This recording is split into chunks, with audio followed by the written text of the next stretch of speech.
Hi guys, so ang lecture po natin ngayon ay limit of a function. Now, limit of a function is one of the topics sa simulan ng calculus natin na subject. Now, here today sa video na gagawin ko sa video na to is magsusolve tayo ng limit of a function. Basically, the limit of a function na sample natin dito is using direct substitution.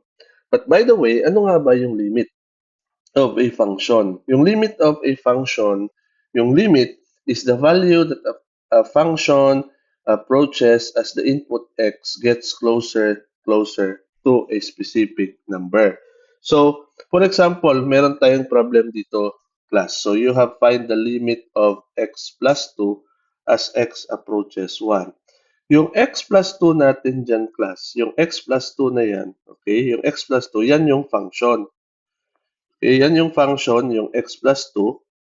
So, for example, yung function natin dyan is yan yung x plus 2. So, ang ibig sabihin ng as x approaches to 1, the values of x is not equal to 1, but the values of x closer to 1. Pwede ang value ng x ay 0.999 or 0.99999 or pwede rin sa kabilang side 1.0001 or 1 point madaming 0, 1, and so on. Yun po yung ibig sabihin nun. Okay? Ano yung magiging value ng ng f of x if yung value ng x will be closer to 1? So yun yung definition ng limit natin. So ngayon, isosolve natin tong problem number 1 na to. So sa solution nito is we will use the direct substitution lang. So direct substitution, we have a given function f of x equals to x plus 2. So sinabi natin direct substitution, if x is 1, so direct substitution, assume natin x equals to 1. So ang mangyayari niyan, f of 1 equals 1 plus 2 equals 3. So therefore, yung limit of a function or limit of x plus 2 as x approaches 1 equals to 3. So yun po yung sagot. Okay? Now, this method or this way to solve the limit of a function is solving the limit using a direct substitution. So, bibigay tayo ng another example, problem number 2. Kunwari, yung problem number 2 natin ay find the limit, okay, find the limit of, so kunwari itong problem number 2 natin ay limit of x squared plus 5x plus 1 as x approaches to 0. Take note of yung arrow class x, it means x approaches to 0. So in order for us to solve this solution, ang function natin dito class ay x squared plus 5x plus 1. And then by direct substitution, x equals to 0. So substitute natin f of 0, that is 0 squared plus 5 times 0 plus 1. So may iwan na lang 0 plus 0 plus 1. So therefore, f of 0, that is equals to 1. Balik tayo sa given. That's the final answer is the limit of x squared plus 5x plus 1 as x approaches 0 ay equals to what? Equals to 1. Okay? So yan yung final answer natin, class. Okay? Another example, problem number 3. Ano pa kayang magandang sample natin? Problem number 3, find the limit of mag-isip tayo ng sample natin.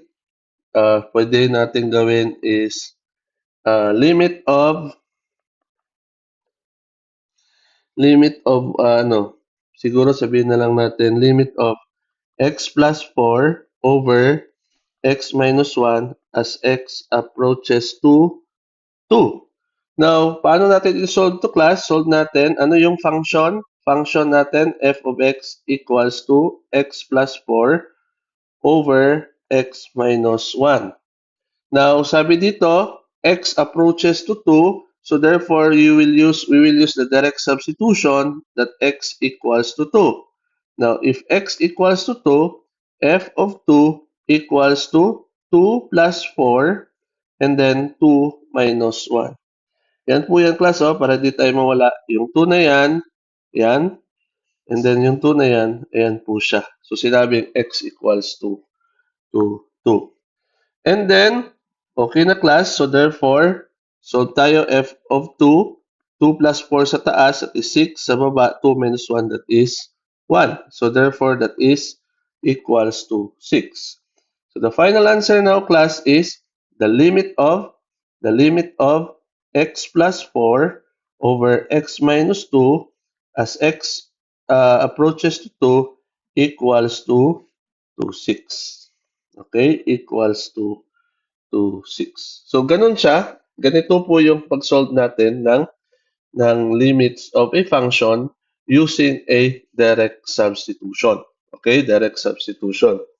So, and hindi lang pwede yung direct substitution class if ever magiging undefined yung f of x natin. So, in what ways na hindi natin ma-undefine yung x na ang ano natin, ang function natin. Bigyan ko kayo ng example. Example, yung direct substitution, the direct subs is not applicable for what? For undefined function or indeterminate form. Okay? For indeterminate form. Ano yung indeterminate form? Okay? So, ang indeterminate form, bigyan ko kayo ng example. Halimbawa, find the limit of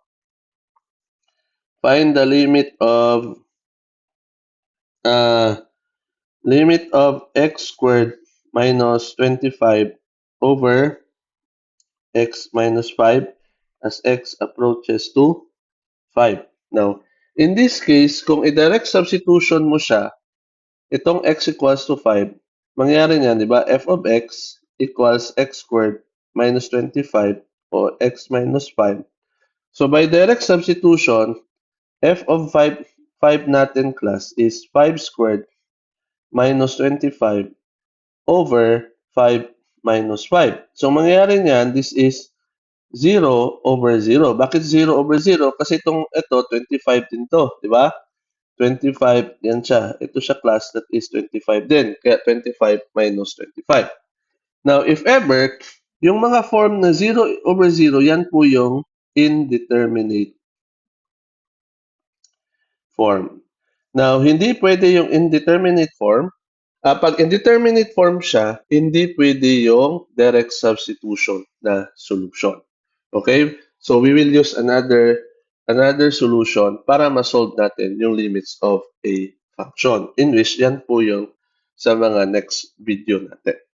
Okay? So, that's it. If my question, just comment down below lang.